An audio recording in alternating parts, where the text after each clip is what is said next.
Hello, and welcome back to Reflections on Investing with the Cornell Capital Group. Last year, we did 3 reflections on inflation because we felt that inflation was likely to be an important factor in the behavior of asset prices in the coming year. And needless to say, it's turned out to be a very important factor.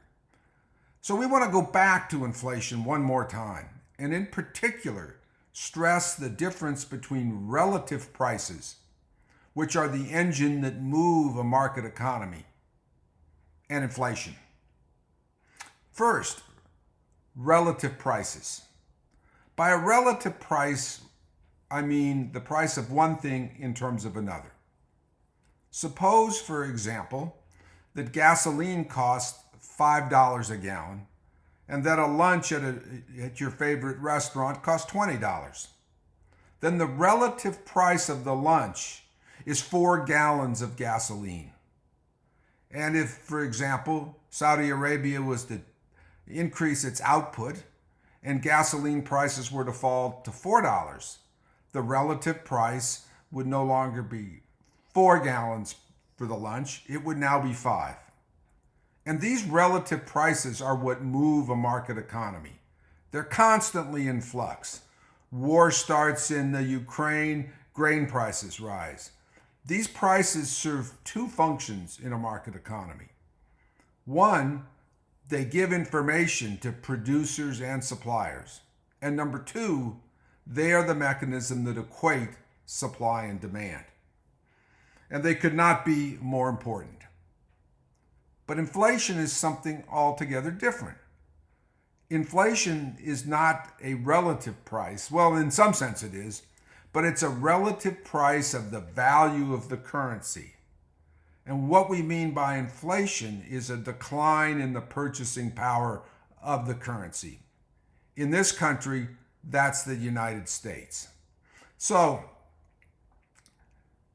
that's going to affect, by definition, all relative prices in the same way. And so we need to distinguish between the relative prices and the inflation. And here's the way I like to do that. I think of an analogy. Imagine an elevator. And inside this elevator, you have a whole host of super balls bouncing up and down. And these balls are perfectly frictionless, so they never stop bouncing. They're constantly going up and down. Some balls are on the way up, some balls are on the way down. And those balls are the relative prices. But the elevator can also be moving up and down. And if the elevator is moving up, that's inflation. Now, the problem is that people confuse the balls inside the elevator with the elevator itself. And that confusion is very easy from the way inflation is reported. Let's take an example here. Here is the most recent report of the Consumer Price Index. And it says, compared to 1 year ago, the index in June hit 9.1%. The increase was heavily influenced by higher food prices and gas prices.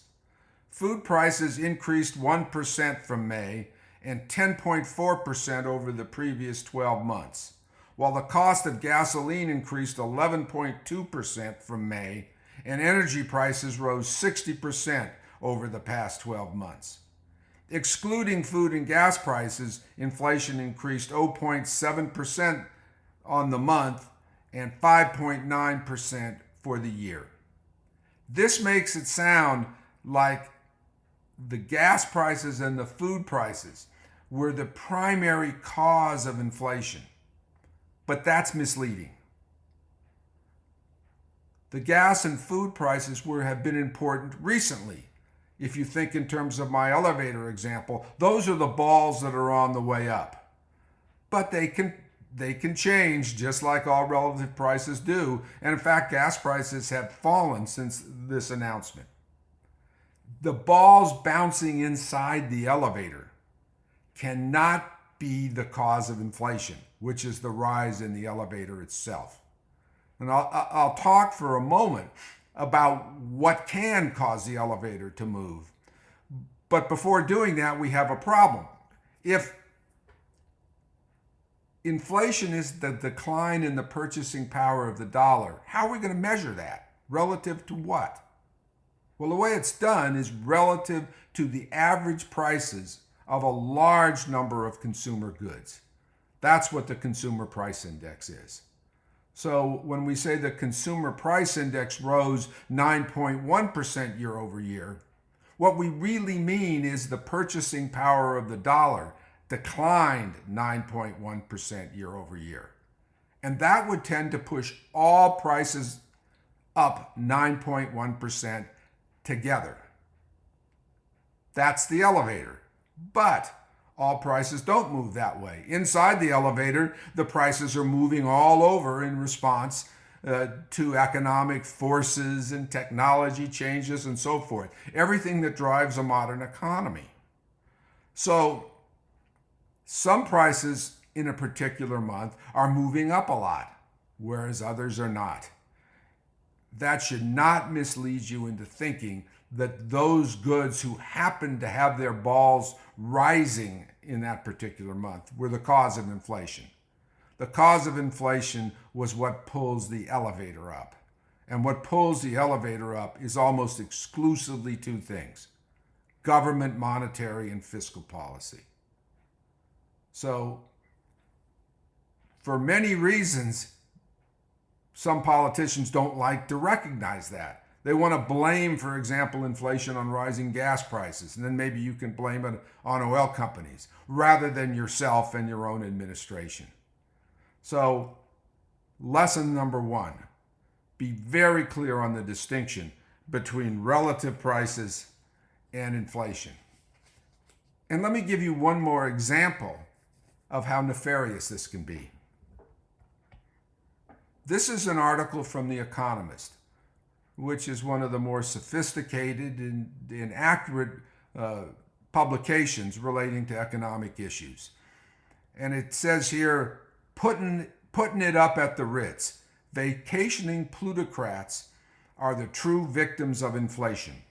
And you'll see a graph here where it shows luxury real estate and non-luxury real estate. And you can see that the luxury, or hotel rooms rather, and you can see that the cost of a hotel room in a luxury hotel has risen much more than a non-luxury hotel.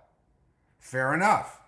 Perhaps after the pandemic declined and people could travel again, rich people were the first to want to get out and spend their money. I can't tell you what caused the relative prices of luxury rooms to rise relative to non-luxury rooms for sure, but I can tell you that is almost certainly a relative price increase. It has nothing to do with inflation.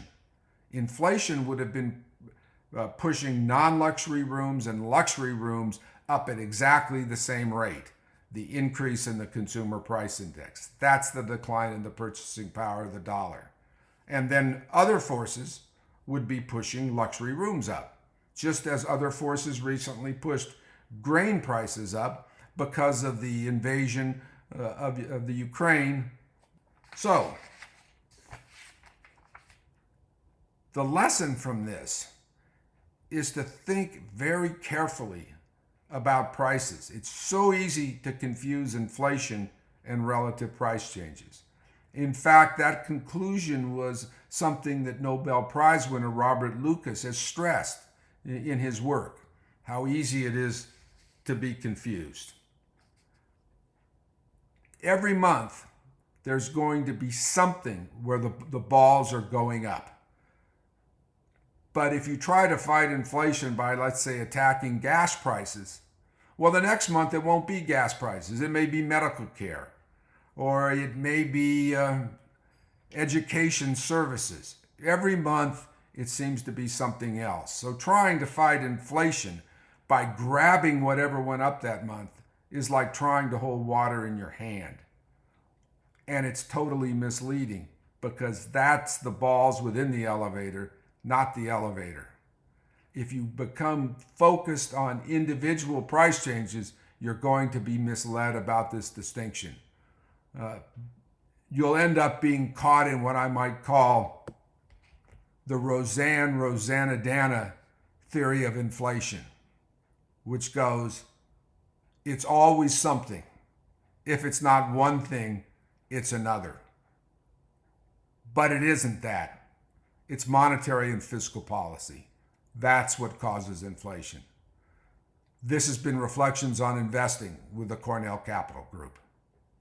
Thanks for joining us.